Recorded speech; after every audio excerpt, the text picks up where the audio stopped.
Well, this is the tightest tournament ever in Disc Golf Pro Tour history, which is wild because we were just saying that last week in Waco. This is going to take a remarkable effort for someone to get in the double digits, but it's possible. We saw that with Redalen. That's why he's on lead card today. Last week in Waco was his first ever podium. He's 18 years old. Right away, he's back in the thick of things, now on his first ever lead card. So I'm excited to see how he handles the big time pressure. Does Eagle have an advantage on traditional ball golf courses? Yes. He throws it farther than anybody pretty much. Throws over the top, has the grenades, makes long putts. He's a great scrambler, and he's proven it. He wins in wide open courses. That's his thing. That's his MO. Eagle is dangerous. I think Calvin is probably the most consistent player on the tour over the last 2 or 3 seasons. He throws low ropes of shots. He makes putts. He has big power. He can do whatever he wants. I think he's playing like a #1 player in the world at the moment.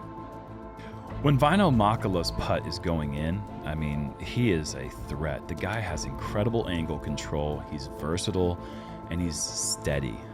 If he can stay calm and in the moment, he is going to be a big-time threat to take this down. It's so hard to pick a favorite right now. Obviously, you like the chances with the guys on lead card. The course has enough challenge and enough kind of weirdness. It wouldn't surprise me to see a winner from any of these top 4 cards.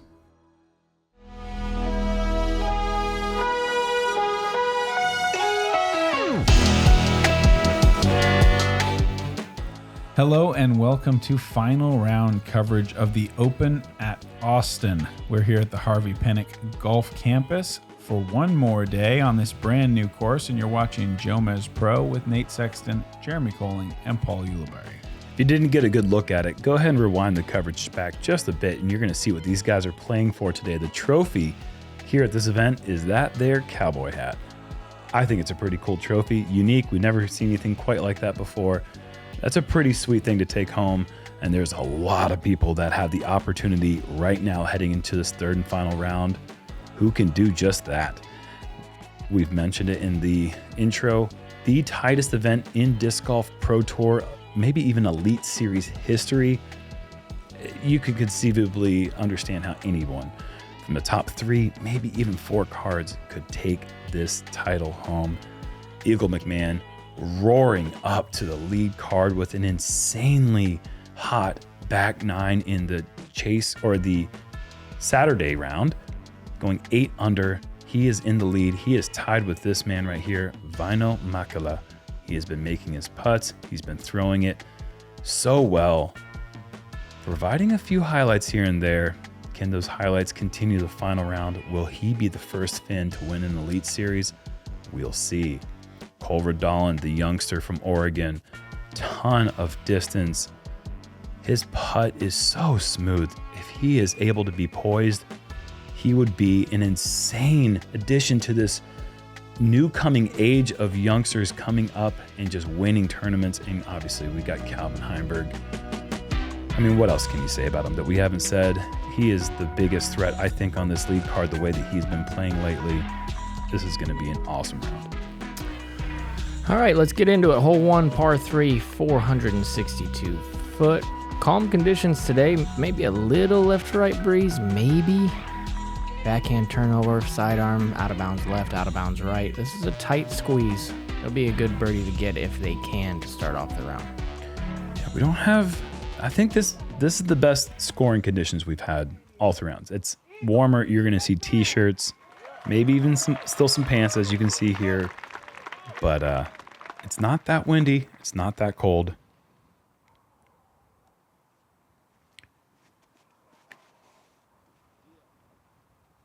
Eagle kind of going with a pretty relaxed looking effort there with the backhand turnover and still biting off a big chunk of distance.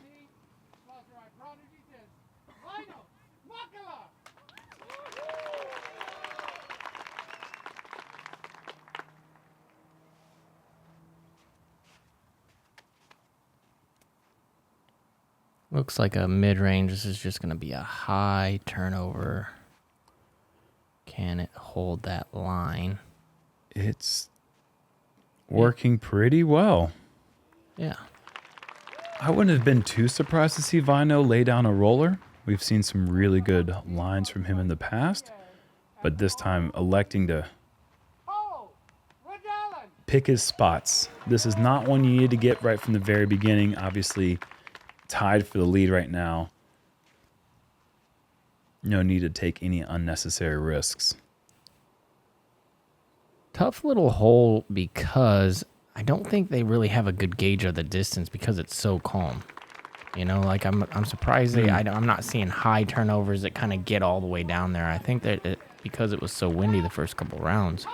Yeah, everyone's a little scared, I think. Yeah. You haven't really dialed in the distance because you weren't able to take the risk on the previous days. Yeah, or even in practice, it was always a little bit breezy. Yeah, certainly never quite like this. Calvin's getting aggressive, Yeah, though. that's not a layup type of effort. Calvin going with that trusty eagle. How much turn does it have? Ooh. Too much. Maybe some of the crowd unaware at the time. It looked like a good throw, I'm sure, from certain angles, but just finding that corner OB where we've actually seen a few shots go in and bounce right back out. Not this time, unfortunately for Calvin. Smooth approach from Cole. Easy par. Looked to be all he was looking for. He didn't really power up on that forehand much at all. Yeah, nervy little tester up shot, you know, see where his mind is. This is his first kind of big moment, you know? I believe he said this is the first time he's been on a lead card final round at an elite series. I think perhaps first lead card, period. Oh, Whoa. Calvin. What? That's out of bounds as well. Whoa. Just a knock that down like it was nothing. Double bogey. I mean, how fast that happens. Yikes. Almost knocking down the 60-footer for the par. Low ceiling. And that type of reaction. What a horrible break for Calvin. Hats off to the poise to be able to knock down that par putt from 30 feet. I mean, that's enough to make a grown man cry.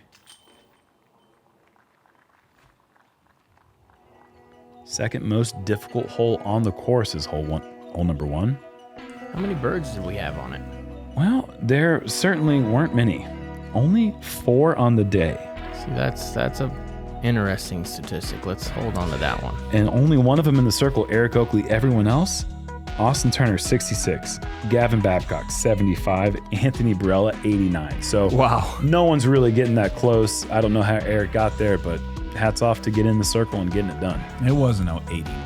I was playing with Anthony. That was a nice putt, but nah. Yeah, okay. C2. Deep C2. 65. Okay. All right, cool. Real nice putt, though. Hole 2 is going to be one that these guys are going to want to get. Relatively easy for this course's standards as a par 4, only 690 feet, but they don't have to get that much distance off the tee. You see Eagle go for a really soft throw, which could mean 500 feet, but No, I this think time it does. It's still pretty far. it's just, Just over that bunker that he went is 340, and he's a good 100 feet in front of that. That's crazy. I'm going to have to dial back that surprise meter. I mean, I feel like we just got so used to, you don't like this? I don't think Early? so. Okay. Just barely. Yeah, I didn't like it. In the 2021 season, we saw Eagle on lead card essentially every round. I mean, every tournament at least once it felt like we were seeing him. And we just got so used to seeing how effortless his distance was. Obviously, we didn't get the privilege to see him in 2022 very often. It's fun to see him back here. Absolutely. Cole with a really nice, fairly aggressive shot, putting himself in that 220 range to the pin.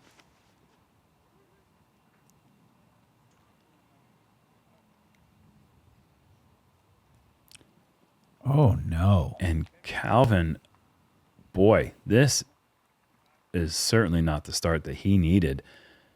Going to be pretty far back from the pin, certainly within pretty easily approachable range for him, but no longer is he able to get the birdie. Little bit of work left to save the par. Yeah. But like you said, tightest tournament on record statistically. There just isn't room Yeah, you can't to be making mistakes like that. You can't go backwards. There's enough hard birdies out here that getting a lot of pars isn't going to hurt you that much. There are some bonus birdies that you can get that make up for any sort of misses on those more of the must-get types, but you just cannot suffer the bogeys and the double bogeys. Perfect speed from Eagle. He's absolutely parked. Väinö got a good look at that line and does exactly the same thing. And we'll finally get up to Cole's drive. One of those players that we're going to be talking about for a long time, I would imagine. Cole's power is up there in the elite category. And you're going to see he has a very smooth putt. Every part of his game is pretty smooth. Kind of a fun little thing to keep an eye on. Obviously, Calvin no slouch, but I would not be surprised to see Cole give Eagle a run for his money on some of these more open bombs. Yeah, that'd be interesting to see. Now this, to avoid going 3 over through 2, not easy putts for Calvin. No, he's made 2 nice putts to be 2 over par. I mean, 3 out of bounds in 2 holes. It's just crazy what he's gone through so far. The drive he threw on 1, I wouldn't categorize it as bad by any means. Just a bit high.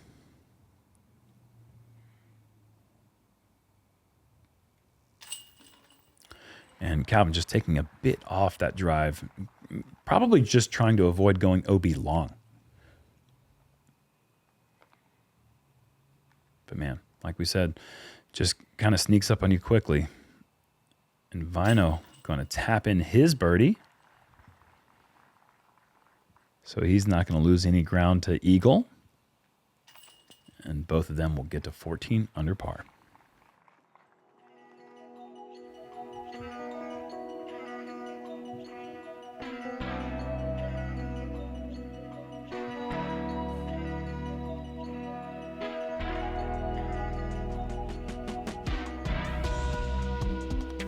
Looking at hole 3, par 3, 354 through the double mando with OB on the right, and this early left area kind of peels away on the left side and gives you a little bit of room up here, as you can see.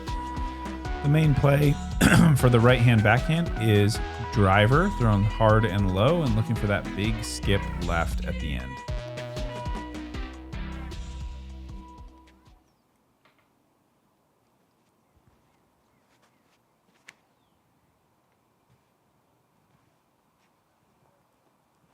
Two straight. Wow.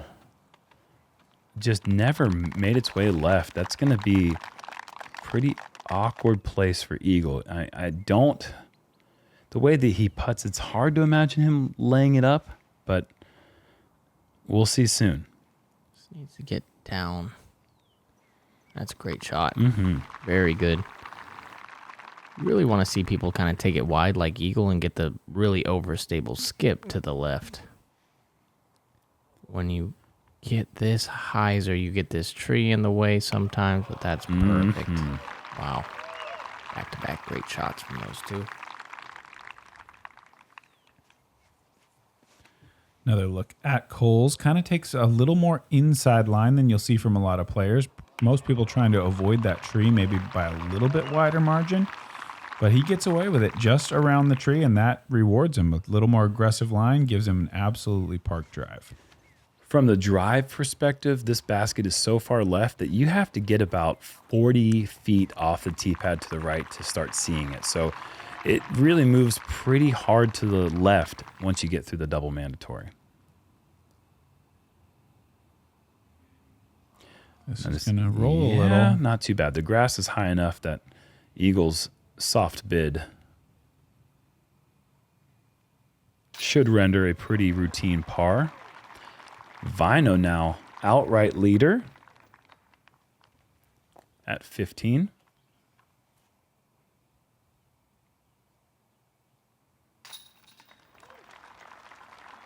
And Eagle does indeed save the par, and this would be a very welcome birdie for Calvin, who finally throws the disc essentially the right way and gets the result he was looking for. but still over par.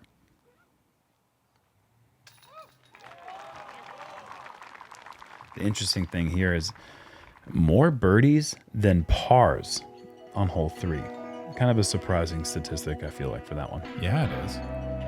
People starting to figure it out a little bit with a little less wind, I think. This looks perfect. Off the basket. Now it's rolling. It's headed for the OB. This needs to sit. Oh my goodness. It's safe. Right on the line. She's going to have about a 30-foot putt for the win. Okay, here we go. The putt is up. Boom, it's in. Strong side with authority. What an incredible moment. Yes.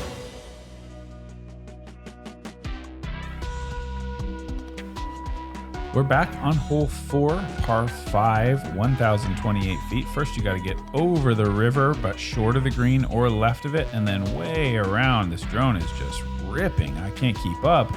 Then you got to duck under here for this last little tunnel. You sometimes see players going over the top, but ideally, play the 2 big shots. Get yourself a place where you can go putter or mid-range up that tunnel to set up the birdie putt.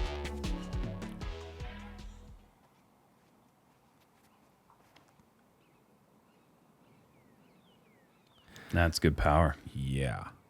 Great angle, too. Catches the downslope as well. That's picture perfect. And getting all the way down to the flat is also another bonus. If you kind of settle on that side hill, that can be a pretty tricky following shot, which is going to range in at near 385. See, look at this thing. This was just didn't look like all that big of a swing. Yeah, no doubt. Smooth transition and insanely efficient with his timing. Whereas Calvin is just like, you no doubt about it, that thing is coming out with power and heat. Oh, yeah. Wow. A little bit of an unfortunate roll Yeah, backwards. seriously. But 3 perfect drives so far. And Eagle looks like he's this is gonna gonna add to it. This is gonna outclass the others by a long shot. Look at it go. Airing. Yes. Yeah, that's Big just shot. in some ways, Eagle might have an opportunity for his namesake. Yeah, I mean, he is in a position where if he's he could make a play for like 60 to 70 feet. Look at that. Wow. If Calvin can get to there, Yeah. Eagle for sure can get to the basket. If there were a helping right to left tailwind, I think we definitely would see some crazy effort. These guys are going to put this hole in its place. Fifth hardest hole, averages over par. They're going into the mouth in 2. That leaves you barely 200 feet, maybe less. Nice job there for Cole, keeping that as tight as he needed to in order for him to get in the gap. That's almost a jump putt range to just play for the easy approach. So is Eagle going to go for the low skipper? Yeah. He has to. He's really not that far. Okay. Wow. We're talking now. Let's go. That was great distance control, good skip angle. Inside C2 looking for the Eagle. That's incredible. Yeah, that's so good. Not a really good upshot there from Väinö. Leaked it a little early. This is more what you're looking for. He was a little tighter than that, though. This is a putt. Yeah, indeed, a jump putt for Cole. He's got that high spin rate on those type of putts. If they go more than star frame on here, Oh, Eagle just barely off the mark. I mean, 8 inches higher, that thing has got a chance. And that's going to be a disappointing par for Väinö. He's going to relinquish that outright lead, at least on this card. It's so hard to say what's going on the course. As we said, so many people right there in the mix. We saw Gannon birdie 6 of the first 7 in round 1. If he's out there doing something like that, he's definitely making noise from chase card. We've got McBeth on third card, or is he on chase card? Chase card, I believe. And Simon on third card. I mean, there are a lot of proven winners that are right there in the mix. I'm sure we'll get a check-in at some point soon. But 3 birdies on that hole, making it look just super simple. Who would have thought that hole could have possibly been eagled the way that we were practicing it? Not me. Yeah, just in that wind? No way. It's got an extra gear.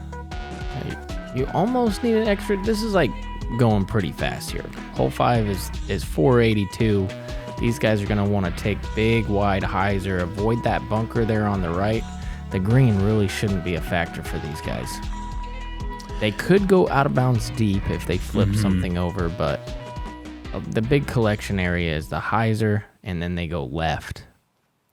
If your vehicle's a 5-speed, I think you're going to need to get something a little bit faster. This is 6-speed and only type of distance. 482 to controlled shot. We saw Simon go all hyzer into the circle. That's the kind of thing that just not everyone on tour has.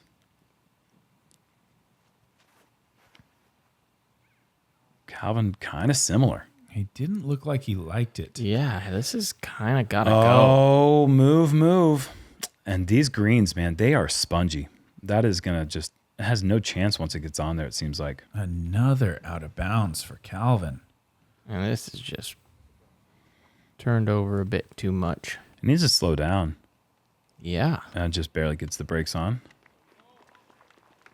They're playing into just a slight headwind. It's not that much, but at this distance, the type of angles that you're trying to control in this fast of a disc, it's very important to get it exactly right. And that little bit of influence of headwind can be enough to throw you off. Well, I mean, just seeing the disc that Calvin threw, that was his most overstable driver, which means that tells me that not only is there a little wind, but he's afraid of going deep. Like he's throwing something that can't really get to the out of bounds, and then he just didn't hit it correctly. Big time punishment and distance having to go that far back, and no way. Sit down. Okay, rolling back a little bit for him, but man. I'm surprised, honestly, after what we saw in the last hole, as Eagle puts a decent bit on it. I would have thought certainly someone into circle 1. Yeah. Hardly anyone even in circle 2, I don't think. I don't think Väinö was in circle 2. Maybe that was. Oh, never mind. Cole's definitely in C2. And he connects. Okay. Nice putt there. Another look. Just enough height. Sweet. What did that swing remind you there, Paul? Any one player that you can think of off the top of your head? No, but I like the follow through. I like how he got those fingers up, got the nice pop on it. I mean, nothing's really coming to mind. Double. I would tell you, for me, it reminded me of one Paul McBeth, the way that he held that follow through directly on line, the way his fingers were in position after the release. That's something that you see from McBeth from that range quite often, or it looks kind of like that. It's something like that. It's either way, they both go in a lot. Can't argue with that. Väinö and Eagle with their pars staying at 15, but now they are joined by the young gun from Oregon at 15 under. Hole 6, par 3, 316 feet, so far to the left. There she is, way back there behind this tree. I've seen a few approaches here. I've seen a lot of high hyzers trying to swing in, heard tail of some rollers, some high forehands being thrown. People are trying to get creative because it takes a lot of creativity to get this far left with a disc. And people are strapping on their moon boots, Nate. They're finding ways to get some lunar liftoffs, and I wouldn't be surprised with this wind. It felt like the most helping wind of the rounds we've played so far. If we do actually see some drives in that edge of C1, maybe even closer.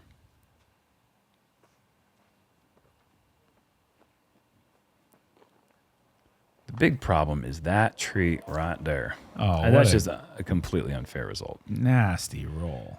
And that was coming in high on that tree, which means it was. Oh, What is you happening? can just stop. Oh my goodness. That was a 100 plus. These fans paid good money to come Yeah, out here, and you're going to roll like that? Are you blaming it on eagle or the tree or the circle? I'm putting it on the tree. Yeah, me too. There we go. Edge of circle 1. Just missing. I mean, that guardian is big, brutal, wide, tall, all of it. It's just in that perfect airspace.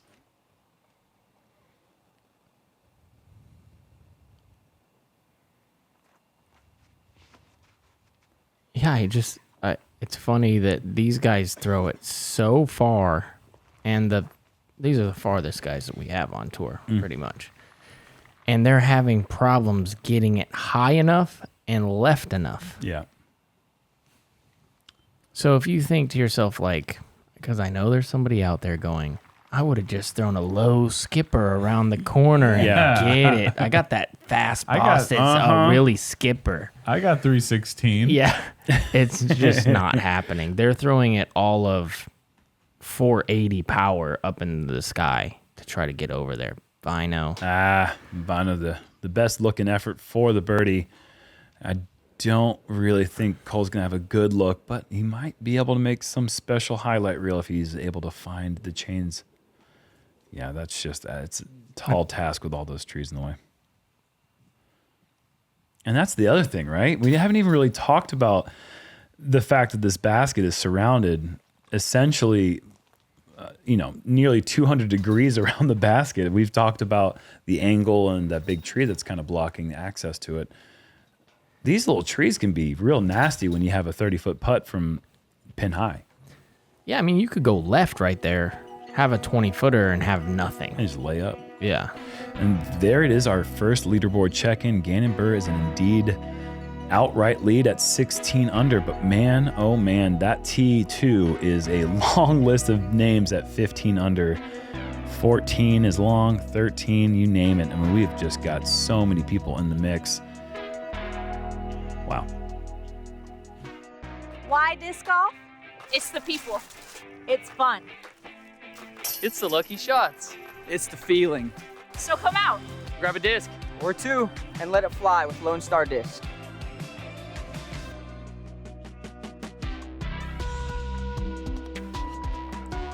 Hole 7, par 3, 382 feet, blind to the right with these 5 bunkers waiting for you if you throw a little bit too long. No real other OB to worry the players here. It's a little bit of rough on the right side, but I think we're going to see either backhand turnover or big forehand.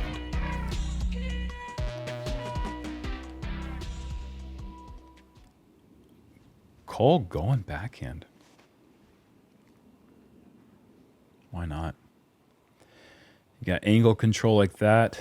No, not enough turn. My goodness.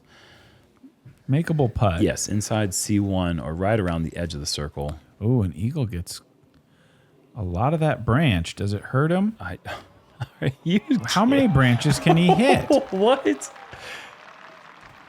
What is the threshold for that man? Like, how can you just power through everything in the way and still make it to bullseye? That was with wild. A backhand turnover.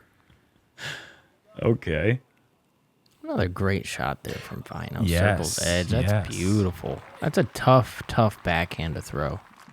When the wind was down from round 1 into round 2, it was still a headwind. Easily the best wind for this hole we've faced thus far. It's slightly pushing down the fairway towards the basket. Calvin is going to be displeased with that effort. He's got the forehand distance to get there in the circle. Whoa. There's that speed on Väinö's putt. Just catches on the finger and... Oh, that is an unfortunate 3-putt. Yeah, you can't really do that on this card. Again, no going backwards. And this is a man who's gone backwards twice, 2 different times today, and he's having none of it here on 7. I mean, imagine if Calvin's putter wasn't just kind of on this round. Oh, man. Yeah, I mean 10, or he's now at 11. But yeah, certainly that number could be 7 or 8. And it would make sense. I mean, a buttery smooth putt there from Cole. Very easily could have dropped one as well. Keeps his fight going.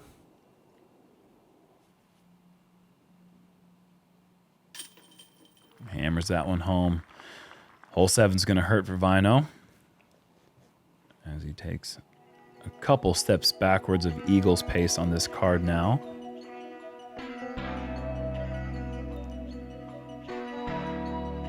Important to keep in mind, these guys are just going to be able to see what's happening out there on the course, and they're going to be able to pick their spots in a way that these other cards that are trying to make that mark, they don't quite have that luxury. So these guys are going to be able to, I don't really know if they're even drawing up any of these holes for par, but if they were, they now have that luxury of knowing their spots. They've, maybe they don't go for 16 for the Eagle, but maybe I need to. I really like this hole right here. I like how the gap is wide, but it's also pushed out there in the fairway. Mm-hmm. So the player has an option of drifting from left to right, right to left, but it also keeps you honest. Yeah, and I like the density and the amount of trees on either side of the basket is really appropriate too for the length, I think, where you get kind of appropriately punished. If you're 40 left or 40 right, you're going to have a kind of a bad day. I agree with you. Fun little hole. Yeah, I'm with you. I think if you're going to have a hole that seems like the easy, quote unquote, easy hole, it should look and feel kind of like this one does. Yeah, because if you do get a left to right wind or something, which this one has been playing kind of a right to left, then you can choose the sidearm to help the push towards the basket. But I've seen a lot of people miss the gap and just kind of. Oh, good up and down nature to the putt, just a little bit off left. And everyone else well inside the circle. This putt from 25 for Eagle, and it's true. Remember when 330 was a good get? No. You guys know? Okay. I've made a career on 330. Not one of them's been good. Nope. But it's honest work.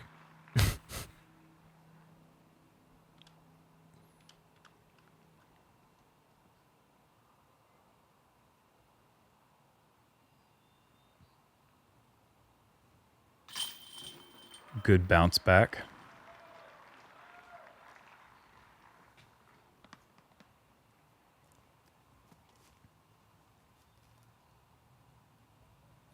As I watch Cole play, I can't help but notice he is so smooth in everything. Mm-hmm. But it's not, he has the total complete package. It's just not polished yet. Like, that's what I'm seeing. It's not quite polished.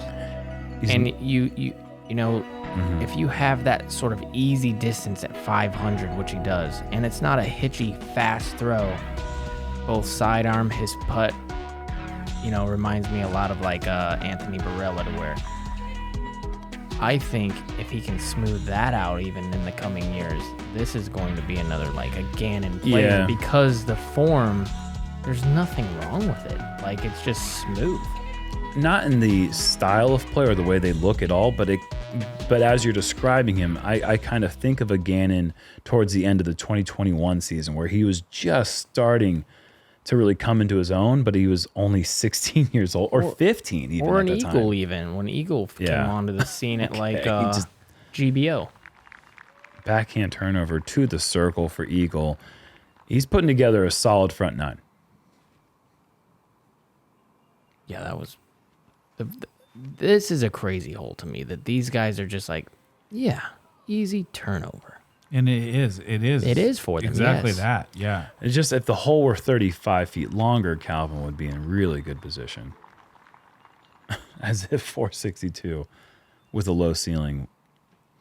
Like, and this is the type of shot that if you're throwing this shot well, you're going to be up in the races. Yeah, for what the can you tournament. not Yeah, do? exactly. Like, then you're in control of that swing. Like, you're going to be able to throw the 330 on the hole before you're going to be able to push through it, whatever the course has for you. I think if you were to take like a type of shot shape that would show someone what elite level disc golf is, show someone a 462 low ceiling, tight backhand turnover drive like these guys are throwing it. I'd be like, yeah, if you can do that, you could be the man. But you can't. But you're not going to be able to do that. I don't think I can. No. But you can throw a roller there. Yes. But I won't. All that said, the score will be par for Väinö. It'll be par for Calvin. It will be birdie for Cole. Like, look how smooth this is. It's not hitchy. There's not a lot of movement. You know, it's straight up, straight down on the stripe. It has good speed. Follow through locked in. And that was 480 off the tee to that spot. Yeah. So, yeah. Eagle, not parked by any means, but when he is dialed in, parked, it ranges out to about 45. 5 under on the front. The harder of the nines. Would you agree with? I feel like for scoring, it's harder to go raw score. 6 under on the front 9 is a better score than 6 under on the back 9. yeah, I agree with that. Yep.